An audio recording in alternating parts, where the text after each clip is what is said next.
بسم اللہ الرحمن الرحیم ومما رزقناہم ينفقون صدق اللہ العظیم۔ آج ہم صدقہ فطر اس کے حوالے سے گفتگو کریں گے۔ صدقہ فطر یہ یاد رکھیں کہ یہ واجب ہے اس انسان پر، اس مسلمان پر جو صاحب نصاب ہو۔ اب صاحب نصاب جو ہے وہ ہیں کون، ان کا ذکر آپ کے سامنے کروں گا۔ صاحب نصاب وہ شخص ہوتا ہے جس پر قربانی واجب ہو۔ اب قربانی کس پر واجب ہوتی ہے؟ جس کے پاس ضرورت اصلیہ کے علاوہ 7.5 تولے سونا گھر میں پڑا ہو یا اس کے پاس موجود ہو، اس کی ملکیت میں ہو، تو اس کو صاحب نصاب کہتے ہیں۔ یعنی خالی اس کے پاس ضرورت اصلیہ، یعنی گھر اس کا ضرورت اصلیہ ہے، یا اس میں جو چیزیں وہ استعمال کرتا ہے جو ضرورت میں آتی ہیں۔ ایک تو ہوتا ہے شو پیس نہیں، جو ضرورت میں ہیں جو چیزیں، ان ضروریات اشیاء کے علاوہ اس کے پاس خالی اگر 7.5 تولے سونا پڑا ہوا ہے تو اس کو ہم صاحب نصاب کہیں گے۔ یا اس کے علاوہ اگر اس کے پاس چاندی یعنی 52 تولے اگر چاندی انسان کے پاس، مسلمان کے پاس پڑی ہے تو بھی وہ صاحب نصاب کہلایا جائے گا۔ یا اس کے علاوہ ضرورت اصلیہ سے ہٹ کر جو اس کے گھر میں جو چیزیں پڑی ہیں، یعنی جو اس کے گھر میں جو مال پڑا ہے، جو شو پیس پڑے ہوئے ہیں، کچھ ایسی چیزیں پڑی ہوئی ہیں کہ جن کو استعمال زندگی میں کیا نہیں جاتا لیکن ویسے ہی ہم نے وہ رکھا ہوا ہے، یا ایک گھر انسان کی ضرورت اصلیہ میں آتا ہے اور دوسرا جو گھر اس نے بنا کے کرائے پر دیا ہوا ہے یا اس نے ویسے رکھا ہوا ہے، تو یہ ضرورت اصلیہ سے یہ زائد ہے۔ اگر اس کی مالیت، یعنی جو اس کے پاس زائد چیزیں، اگر اس کی مالیت 52 تولے چاندی کی مقدار تک پہنچتی ہے، آج کے ریٹ کے مطابق 52 تولے جو چاندی ہے وہ تقریباً 6 لاکھ کے قریب بنتی ہے، یعنی چاندی کا جو ریٹ ہے۔ تو اگر یہاں تک وہ پہنچتی ہے، اس کی جو گھر کی چیزیں ہو گئیں، یا گھر اس کے ایک گھر کے علاوہ دوسرا گھر ہے، یا گھر میں جو غیر استعمال چیزیں پڑی ہیں، تو پھر بھی وہ صاحب نصاب ہوگا۔ لیکن جو وہ قربانی میں فرق صرف اتنا ہے کہ مسلمان ہو، عاقل ہو، بالغ ہو تو پھر اس پر قربانی واجب ہوتی ہے، لیکن یہاں پر عقل کا ہونا ضروری نہیں ہے۔ اب یہاں پر مسلمان ہو، صاحب نصاب ہو، یعنی صدقہ فطر پر مسلمان ہو اور جب وہ صاحب نصاب ہو تو اس پر قربانی واجب ہے، یہ پہلی صورت ہے۔ اور اس کے بعد دوسری چیز یہ ہے کہ نابالغ ہو اور غیر عاقل پر بھی جو ہے وہ یہ صدقہ فطر واجب ہوتا ہے۔ اس میں تو یہ ہے کہ عاقل کا ہونا ضروری ہوتا ہے جب وہ قربانی کے مسائل میں، لیکن یہاں پر غیر عاقل، یعنی وہ عقل مند ہے نہیں ہے، وہ پاگل ہے، مجنون ہے، لیکن پھر بھی اس پر صدقہ فطر واجب ہے کہ وہ صدقہ فطر ادا کرے۔ اور تیسری صورت آتی ہے نابالغ ہو اور اس کا باپ جو ہے وہ غنی ہو۔ بیٹا اگرچہ صاحب نصاب نہیں، باپ صاحب نصاب ہے، تو باپ پر لازم ہے کہ وہ اپنے بیٹے کی وہ صدقہ فطر ادا کرے۔ اور پھر اس کے بعد آتا ہے کہ اس کا وقت کب سے سٹارٹ ہوتا ہے، اصل اس کا وقت۔ صدقہ فطر کا اصل وقت جب عید کے دن صبح صادق ہوتے ہی واجب ہو جاتا ہے، یعنی عید الفطر کا جو دن ہوتا ہے نا،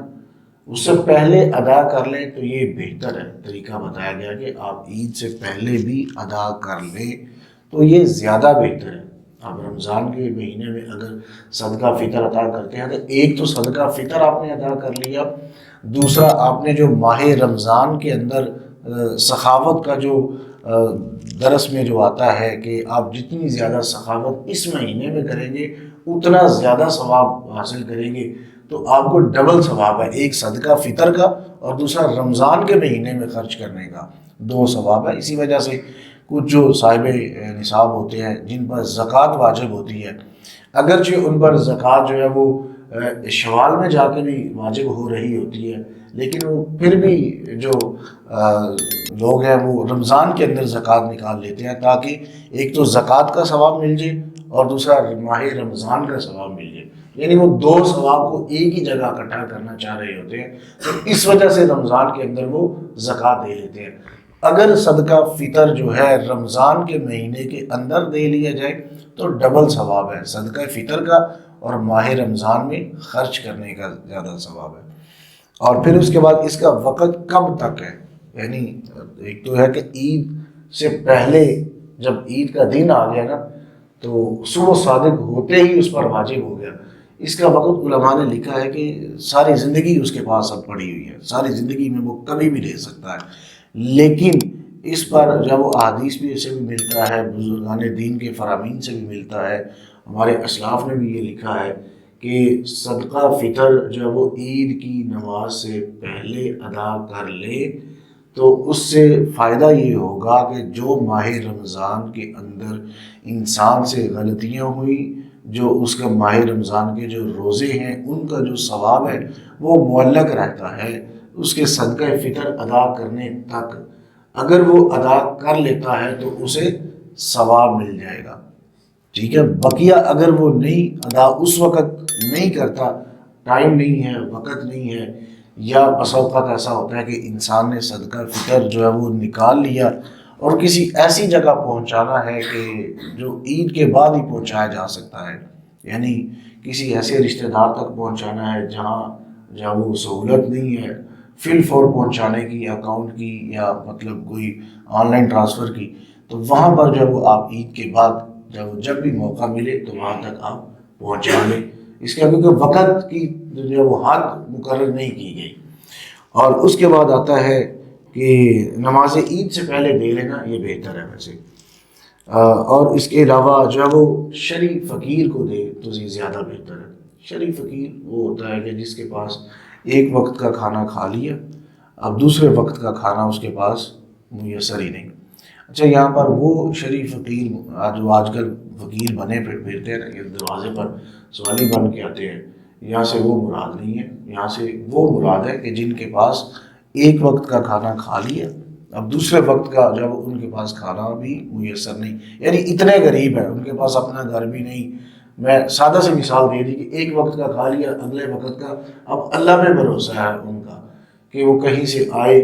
تو پھر ہی مطلب ہم کھانا کھا سکیں، تو ایسے فقیر تک پہنچائیں۔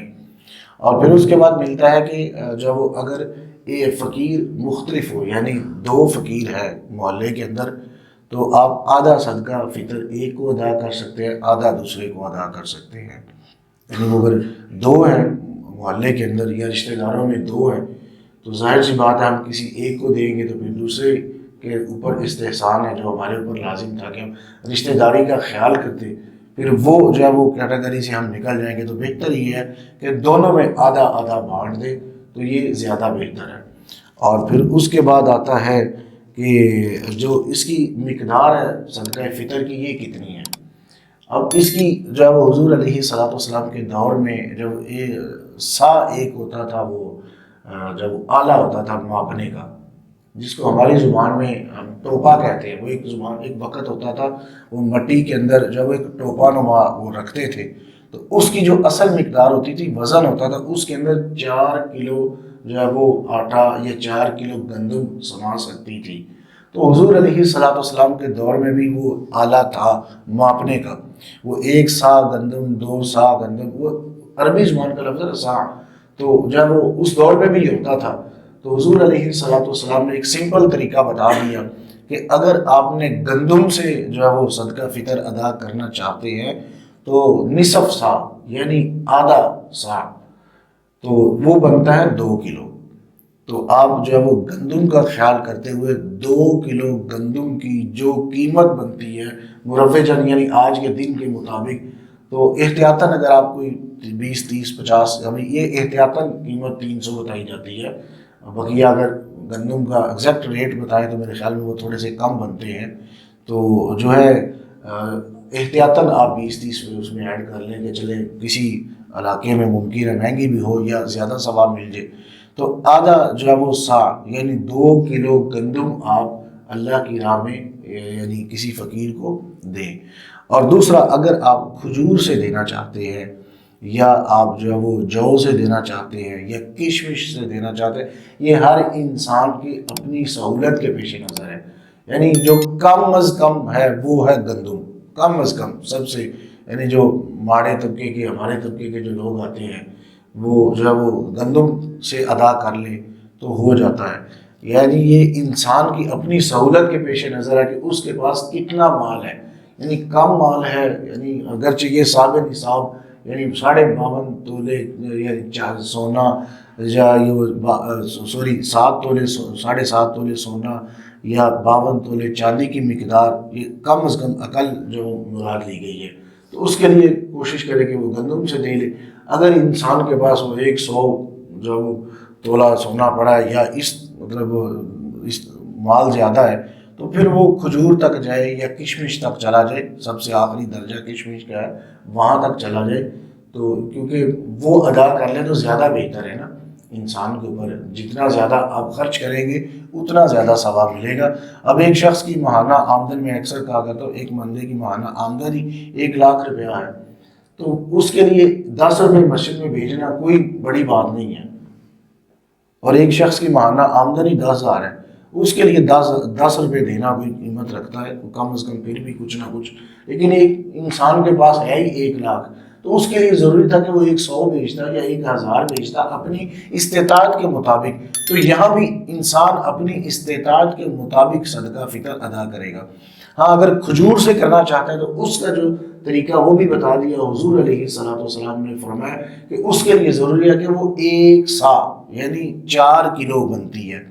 اب اس میں بھی پھر مزید کیٹیگری آتی ہیں اعلیٰ درجے کی، اگر آپ اجوا سے دینا چاہتے ہیں تو موجودہ آپ اجوا کا ریٹ لیں گے اپنے علاقے سے، اگر تو ایک مثال کے طور پہ 2000 روپے کلو مل رہی ہے اجوا کھجور اس علاقے میں، تو آپ اس کا جب وہ 4 گنا کر لیں گے، اس کو 4 پہ جب وہ ضرب دے، جو جواب آئے گا وہ آپ کا صدقہ فطر بن جائے گا۔ اور اگر کم درجے کی جو ہے وہ ایرانی کھجور ہو گئی یا اصیل ہو گئی یا اس طرح کی کم درجے کی جو کھجور ہے جو وہ 300-400 کی مل جاتی ہے، 500 روپے میں مل جاتی ہے، اگر آپ اس میں بھی کرنا چاہیں تو 4 کلو آپ جو ہے وہ اس کا بھی خیال کریں گے، جو بھی 4 کلو ہے، اور پنیر میں بھی یہی حکم ہے، اور پھر اس کے بعد جب آخری کشمش ہے وہ تھوڑی مہنگی ہوتی ہے، تو اگر آپ اس میں بھی کرنا چاہیں تو وہ 4 کلو کے لحاظ سے ہی آپ خرچ کریں گے۔ یہ اعلیٰ ہمیں بتا دیے گئے حضور علیہ السلام کے دور سے ہی ہمیں ان چیزوں کا ملتا ہے، پھر اسی کے مطابق یہ جو صدقہ فطر اوسطاً علماء نکالتے ہیں، پھر وہ اپنے علاقے کے سروے کر کے پھر وہ وہاں سے جو ریٹ نکلتے ہیں پھر ان ریٹس کے مطابق جو ہے وہ ہم تک یہ ساری چیزیں پہنچتی ہیں کہ کیا صدقہ فطر ہم نے ادا کرنا ہے۔ تو کوشش کریں کہ یہ صدقہ فطر جو انسان صاحب نصاب ہو، باتوں کی سمجھ آ گئی نا، تو جو صاحب نصاب ہو تو وہ کوشش کرے عید سے پہلے، نہیں تو عید والے دن لازمی جو ہے وہ اللہ کی راہ میں کسی غریب کو دے، یہ انسان کے لیے بہتر ہے۔ اللہ رب العزت سے دعا ہے جو سنا ہے اس میں عمل کی توفیق عطا فرمائے۔